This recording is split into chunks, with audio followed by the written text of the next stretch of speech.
tournament is reaching the main rounds. Like this was round four, and we had some very interesting, very high quality chess in this round. So I'm going to show you two positions of the two leaders. Nanda is on 4 out of 4, and Shankar is on 3.5 out of 4. Both of them had a very nice finish in their games. In this position, Ambi is basically up by a pawn, but Nandita has got her queen active and pawn is going to advance at some point, and rook is active, and knight's going to come active. So Ambi took the pawn on b2, knight takes f4, and then Ambi was a little too greedy and took the other pawn as well. But now I would have considered f6. Nalda actually played knight h5, threatening mate. And so basically here, I wouldn't take the third pawn. I mean, the second pawn. The third pawn, basically. Second pawn, because white will also get this pawn. I would just play g6, I guess, to kill all the play on this file. The f file is not a problem. Queen will get connected. If you play something like g6, okay, bishop takes knight f4, and then g6 takes, and it's all fine. The bishop can come back to g7.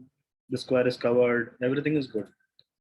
But Ambi took this pawn, allowing knight h5, bishop b2, and now came this very nice move, knight g7. After bishop h7, f6, and Ambi thought for almost 2 minutes, but could not find any defense here because mate is incoming. And she just played king f8 and allowed the checkmate. So it was a very nice finish by Nandita. But there was one difference. In this position, Ambi is basically up a piece. The piece will go, probably, but there is a way to win by defending. There is just one defense, and that's a winning defense. She had almost 9 minutes on the clock. She could have put her mind to it, but she didn't. Can you guys find the defense that black has in this position? How do you defend against this threat? It's just very direct. Threat is direct. You can't defend directly. You will need an indirect way to do it. And the movers, queen b6 check, forcing the king away because you can't block. Rook e1 is checkmate. King moves, and now just queen takes pawn, and Ambi would have been a piece up. You cannot take the queen because of the checkmate, back rank checkmate.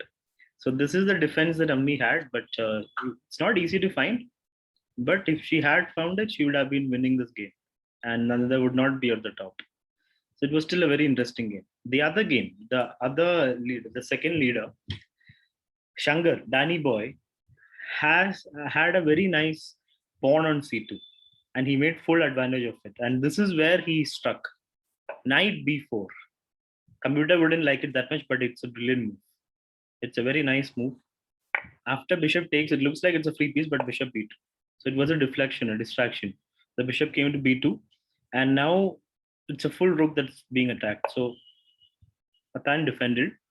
Now bishop takes, Atan still has got 2 pieces for a rook, which is usually winning for white. But because of this pawn, it's a huge problem.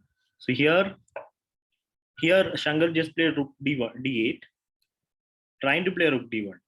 Rook d1 would win another piece. Atan played bishop b2, but can you find the finish here that Shankar did? It's a very nice move. The move that the bishop stopped is on the board. Rook d1, and Atan resigned here because if you play bishop takes rook, takes back with queen.